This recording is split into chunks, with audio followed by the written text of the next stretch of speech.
வணக்கம் நண்பர்களே. இன்றைய காணொலியில் SCTC previous year question analyse தான் பார்க்க போகிறோம்.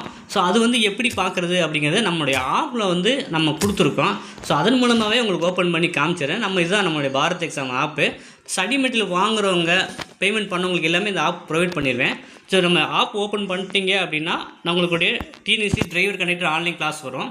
அதில் பார்த்திங்கன்னா நம்ம ஆப்பில் நோட்டிஃபிகேஷன் கொடுத்துருப்போம், eligibility exam pattern syllabus. So எல்லாமே உங்களுக்கு டீட்டெயிலாக வந்திருக்கும். நம்ம ஆப்பில் நீங்கள் வேறு எங்கேயுமே எல்லாத்துக்கும் தேவைப்பட வேண்டாம். எஸ்சிடிசி ப்ரீவியஸ் இயர் கொஸ்டின் கொடுத்துருக்கோம். ஸோ இதை தான் நீங்கள் அனலைஸ் பண்ண போகிறோம். அது போக பார்த்திங்கன்னா கோர்ட்டில் டிரைவர் எக்ஸாம் கொஸ்டின்ஸ் நிறைய கேட்டிருந்தாங்க. ஒரு 5-6 செட்டு நம்ம எடுத்து வச்சுருக்கோம். அப்புறம் வீடியோ கிளாஸஸ் இருக்குது. அப்புறம் ஐஐடி புக்கை பேஸ் பண்ணி நம்ம டெஸ்ட்டுலாம் போட்டுக்கிட்டு கிட்டத்தட்ட 9 டெஸ்ட்டு வரைக்கும் நம்ம ஏப்ரல் 1ஆம் தேதி தொடங்கிட்டோம். இன்றைக்கி தேதி வரைக்கும் 9 டெஸ்ட்டு போட்டுக்கிட்டு இருக்காங்க. ஸோ டெய்லி பேஸில் தமிழுக்கும் நம்ம வாட்ஸ்அப் குரூப்பில் டெஸ்ட்டு கொடுத்துருக்கோம். ஸோ இன்றைக்கி எஸ்சிடிசி ப்ரீவியஸ் இயர் கொஸ்டினை அனலைஸ் பண்ணி எப்படிலாம் நீங்கள் தயாராகணும் அப்படிங்கிறத இந்த காணொலியால் சொல்ல போகிறோம். எஸ்சிடிசி கொஸ்டின் இதே பேட்டர்னில் தான் நமக்கு டிஎன்எஸ்சியும் கேட்க போகிறாங்க. இதே மாடலில் தான் இருக்குங்க. சரிங்களா? கட்டாய தமிழ் மொழி தகுதி தேர்வு மற்றும் மதிப்பீட்டு தேர்வு. ஸோ மொத்தம் 50 மதிப்பெண் தமிழில் கேட்குறாங்க. இது ரொம்ப ரொம்ப ஈஸியாக இருக்கும். 50க்கு 20 மதிப்பெண் நீங்கள் அழகாக எடுத்துடலாம் இந்த பகுதியில். ஸோ தமிழுக்கு மொத்தம் 50 மதிப்பெண் கேட்குறாங்க. ஸோ 50க்கு நீங்கள் 20 எடுத்தால் போதுமானது தான். இப்போ உதாரணத்துக்கு ஒரு 2 கொஸ்டின் பார்ப்போம். குறில் எழுத்து யாவை? ஆனா போட்டிருக்காங்க. ஆவண்ணா, ஈயண்ணா, ஏஎண்ணா. அப்போ நம்ம படிக்கும் போதே தெரியுது அது நெடில். ஸோ ஆனா மட்டும் தான் ஆ குறில், ஆவண்ணா தான் நெடில். அப்போ இதெல்லாம் நீங்கள் படிக்கணுமா? நீங்கள் ஏற்கனவே படித்தது தான். ஆனால் இதே மாதிரி கேட்பாங்க, நீங்கள் ப்ராக்டிஸ் பண்ணியிருக்கணும். சரிங்களா? அப்புறம் உயிரெழுத்துக்கள் 12, மெய்யெழுத்துக்கள் 18. அப்போ உயிரெழுத்துக்கள் 12. அடுத்து ஒரு ரொம்ப சிம்பிளான கொஸ்டின் சொல்கிறேன் பாருங்கள். கம்பம் அது இம்மை விட்டுருக்காங்க. இது நீங்கள் பண்ண மாட்டிங்களா?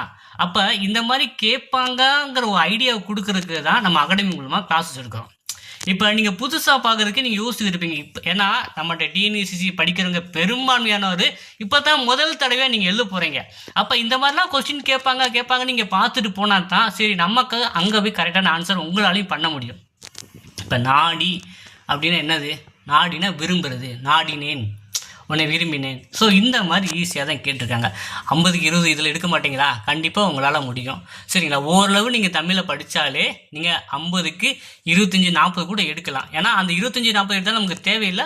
50க்கு 20 நீங்கள் இந்த எலிஜிபிள் மட்டும் ஆனால் போதும். நம்ம பார்த்திங்கன்னா டெஸ்ட்டு மூலமாகவே உங்களை ஃபைன் டியூன் பண்ணுறேன். நம்ம அகாடமியில் ஜாயின் பண்ணுறவங்களுக்கு வாட்ஸ்அப்பில் 6ஆம் வகுப்பு 7ஆம் வகுப்பு ஃபுல்லாமே டெஸ்ட்டு வைக்கிறோம். தமிழ் ஃபுல்லாமே. நீங்கள் புக்கை படிக்க சிரமப்பட்டாலும் அந்த டெஸ்ட்டெல்லாம் போட்டு பார்த்தா கூட அழகாக 50க்கு 50 எடுப்பீங்க. ஓகேவா?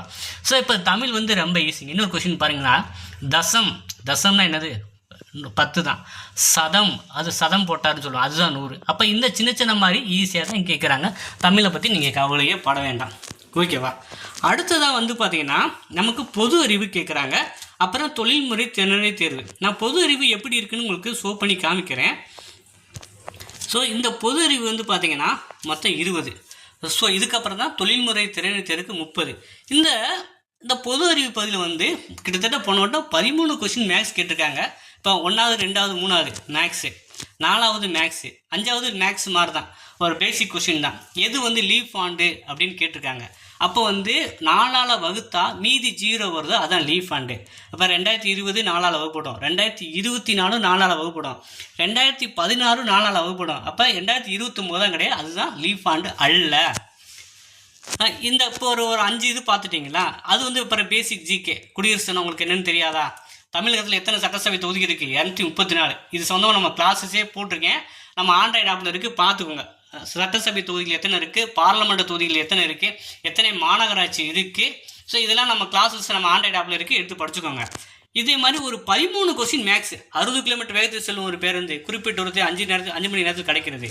அப்புறம் பார்த்தீங்கன்னா மேக்ஸ் தான் கொஞ்சம் அதிகமாக கேட்டிருக்காங்க. 20க்கு 13 கொஸ்டின் மேக்ஸு.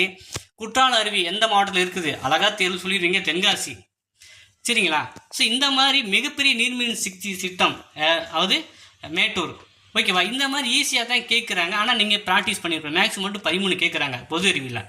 இதெல்லாம் ஈஸியாக பண்ணலாம். அடுத்ததாக தான் தொழில்முறை திறனறி தேர்வு. இது ஐஆர்டி புக்கை நீங்கள் தரவாக படிச்சிருந்தால் மட்டும்தான் 30க்கு ஹை மார்க் எடுக்கணும். சரிங்களா? அப்போ பார்த்தீங்கன்னா சிவப்பு விளக்கு ஒளிரும் போது வாகனத்தை நிறுத்தி பச்சை விளக்கு ஒளிரும் வரை காத்திருக்க வேண்டியது தான் ஆன்சரு. அம்மீட்டர் என்பது மின்சாரத்தை அளக்க பயன்படுவது. கனரக வாகனங்களில் எவ்வரிசையில் எரிபொருள் பயன்படுகிறது. ஸோ இந்த மாதிரி கொஷின்ஸ் எல்லாமே ஐஆர்டி புக்கிலேருந்து கேட்ட கொஷினுங்க. கனரக வாகனங்களில் எந்த மின் இணைப்பு பயன்படுத்தப்படுது? 24 வோல்டு. கியர் பாக்ஸ் ஆயில் ஒவ்வொரு 1,20,000 கிலோமீட்டருக்கு அளவிலும் மாற்ற வேண்டும். பேட்டரி முழுவதும் சார்ஜ் நிலையில் இருக்கும்போது அதன் அடர்த்தி எண் 1260. ஸோ இது எல்லாமே இந்த மாதிரி கொஷின்ஸ் எல்லாமே என்னது ஐஆர்டி புக்கிலேருந்து கேட்டிருக்காங்க. அதுக்கு தான் ஐஆர்டி புக்கில் வந்து ஓட்டுநர் கல்வி, போக்குவரத்து கல்வி, வாகனவியல் 3 புக்கு இருக்குது. நம்ம அந்த 3 புக்கை பிரித்து ஒன்மேடு அடிப்படையில் இந்த மாதிரி எடுத்து நாங்கள் டெஸ்ட்டு வைக்கிறோம் நம்ம அகாடமி மூலமாக. ஸோ நம்ம வந்து 9 டெஸ்ட்டு வந்து இன்னும் எழுதி முடிக்காதவங்க அதை மொட்டை மனப்பாடம் பண்ணி கூட அந்த டெஸ்ட்லேருந்து கீழே பார்த்தீங்கன்னா சொல்யூஷன் வரும். ஆன்சரை பார்த்து மொட்டை மனப்பாடம் பண்ணிக்கோங்க. இதில் நிறைய மார்க் கேட்பாங்க சரிங்களா. ஐஆர்டி புக்கில் பேருந்துகளில் பயன்படும் டயரின் அளவு. ஸோ இதெல்லாம் நம்ம என்னது உங்களுக்கு வந்து டயரை பார்த்துருப்பீங்க, அந்த எந்த அளவில் இருக்குது அப்படின்னு டீட்டெயிலாக பார்த்துருக்க மாட்டேங்க. ஸோ இந்த மாதிரிக்கு தாங்க நம்ம கிளாஸஸ் வந்து நம்ம தொழில்முறை தெரிவித்திருக்கு நம்ம அகாடமி மூலமாக பண்ணிக்கிட்டு இருக்கோம். அப்புறம் வந்து பார்த்திங்கன்னா ரேடியல் டயர்கள் எந்த இலைகள் பயன்படுத்தப்படுன்னு கேட்டிருக்காங்க. வளைவில் வாகனம். ஸோ இந்த மாதிரி வந்து நம்ம ஐடியாஸ் வந்து பார்த்திங்கன்னா நீங்கள் நிறைய ப்ராக்டிஸ் பண்ணால் தான் வரும் சரிங்களா. ஸோ அதனால் வந்து தான் நம்ம வந்து பார்த்திங்கன்னா ஒரு பேசிக் சிக்னல் கேட்குறாங்க. அப்புறம் வந்து பார்த்திங்கன்னா ரூல்ஸ் கேட்குறாங்க. அப்புறம் வந்து மோட்டார் வாகன சட்டத்தை பற்றி கேட்குறாங்க. ஸோ இதுதான் வந்து நம்ம தொழில்முறை திறனில் அதிகமாக கேட்கக்கூடிய பகுதி. அதற்கு நம்ம புக்கு கொடுத்துட்றோம், ஆன்லைன் கிளாஸ் ப்ரொவைட் பண்ணுறோம், டெஸ்ட்டு வைக்கிறோம். ஸோ விருப்பம் உள்ளவங்க வந்து நீங்கள் ஜாயின் பண்ணிக்கலாம்.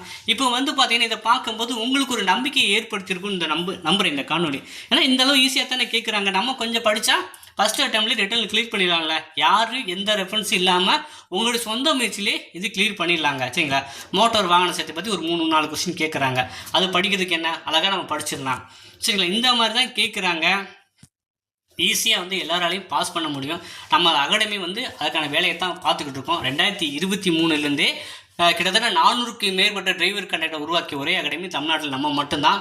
அடுத்த கட்டமாக டிஎன்பிசிக்கு இப்போ வந்து நம்ம புக்ஸாகவே கொடுக்குறோம், ஆன்லைன் கிளாஸ் எடுக்கிறோம், டெஸ்ட்டு வைக்கிறோம். விருப்பம் உள்ளவங்க ஜாயின் பண்ணிக்கோங்க. ஸோ இந்த மாதிரி கொஷின் தான் நம்ம வந்து தொழில்முறை திறனில் கேட்குறாங்க. அதுக்கு தான் நம்ம ப்ராக்டிஸ் பண்ணி நம்ம வந்து அவங்க கைட் பண்ணி கொண்டு போய்கிட்டு இருக்கோம் ஓகேவா. ஸோ இந்த காணொலி உங்களுக்கு ஒரு நம்பிக்கை ஏற்படுத்துன்னு நம்புகிறேன். இந்த வீடியோ பிடிச்சி தான் மறக்காமல் லைக் பண்ணுங்கள். உங்கள் நண்பர்களுக்கு தேவைன்னா அவங்களுக்கு ஷேர் பண்ணுங்கள். நன்றி, வணக்கம்.